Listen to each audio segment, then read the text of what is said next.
आज हम बात करेंगे एक ऐसी बेहतरीन हॉरर थ्रिल मूवी सीरीज की जो हमें सिखाती है कि चुप रहकर भी बहुत कुछ किया जा सकता है। इस फिल्म की सबसे बड़ी खासियत और मजबूती इसका साइलेंट माहौल है। यह फिल्म इतनी शांत है कि अगर आप अपनी टीवी या थिएटर का वॉल्यूम फुल भी कर दें तो भी आपको लगेगा कि आवाज कम है। शुरुआत में यह बात थोड़ी अजीब लगती है, लेकिन यही इस फिल्म का असली जादू है। यहाँ सस्पेंस और डर ऐसा एडिक्शन पैदा करता है कि आप स्क्रीन से नजर नहीं हटा पाते हैं। इस सुपरहिट फ्रेंचाइजी की अब तक 3 पार्ट्स आ चुके हैं, 2018, 2021 और 2024, जो डर और रोमांच का जबरदस्त एहसास कराते हैं। इसका पार्ट 4 भी कंफर्म हो चुका है, जो हमें 2027 में देखने को मिलेगा। तीनों पार्ट्स की कहानी एक नजर में जानते हैं। पार्ट 1 2018 में आया था, if they hear you they hunt you. कहानी की शुरुआत अबोट परिवार के 5 लोगों से होती है। दुनिया पर ऐसे एलियन क्रिएचर का कब्जा हो चुका है जो देख नहीं सकते, लेकिन उनकी सुनने की क्षमता बड़े कमाल की है। उनके लिए आवाज ही रोशनी का काम करती है।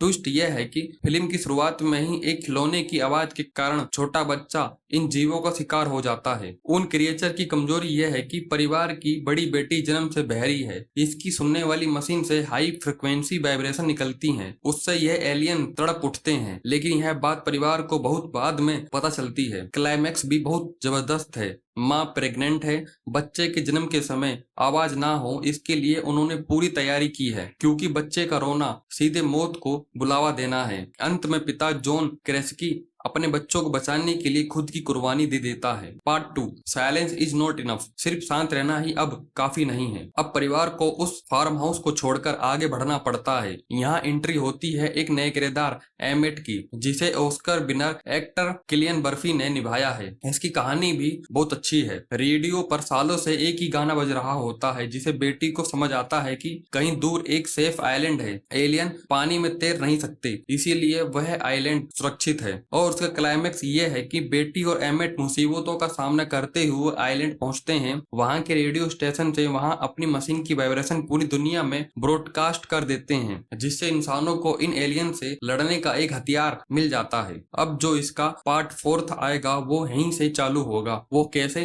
अभी आपको आगे बताते हैं। A quiet palace one day, stay quiet stay live. इस पार्ट में आपको दोनों पार्ट देखकर जो सवाल उठते हैं उसका जवाब आपको इस पार्ट में देखने को मिलता है।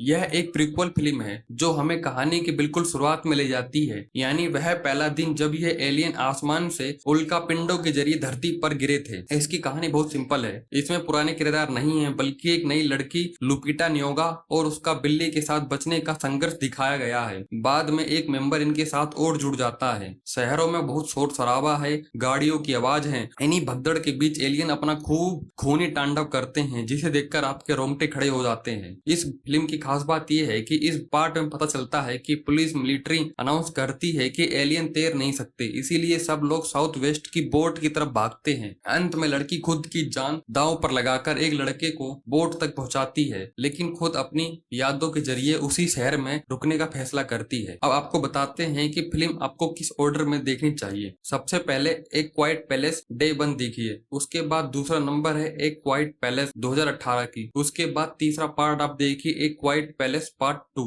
जो 2021 में आई थी। जो मूवी 2024 में आई थी, इससे समझ आएगा कि एलियन धरती पर कैसे आए और तबाही कैसे शुरू हुई। और 2018 में जो आई थी, इससे पता चलेगा कि उस तबाही के बाद परिवार फार्म हाउस में कैसे सरवाइव कर रहा है। और जो 2021 में आई थी, यह पहले पार्ट के ठीक बाद की कहानी और इंसानों के पलटवार को दिखाती है। और जो पार्ट 4 2027 में आने वाला है, वह सीधे पार्ट 2 के आगे की कहानी को बढ़ाएगा, जहाँ पूरी दुनिया में माइक के जरिए वाइब्रेशन फैलाकर एलियन को खत्म करने की जंग शुरू होगी। आखिरी फैसला। तीनों ही पार्ट्स लाजवाब हैं। हालांकि जो ओरिजिनल डर और सस्पेंस पार्ट 1 के उन 5 किरदारों ने पैदा किया था, उसकी बराबरी बाकी पार्ट्स नहीं कर पाते हैं। फिर भी पार्ट 3 का स्केल और विजुअल्स कमाल के हैं। यह पूरी सीरीज Amazon प्राइम वीडियो पर उपलब्ध है। अगर आपने अभी तक इसे नहीं देखा है तो अपनी सांस थामिए, हेडफोन लगाइए और इस खामोशी के खौफनाक सफर पर निकल पड़िए। यकीन मानिए, इस फिल्म की जितनी तारीफ की जाए उतनी कम है। Thank you.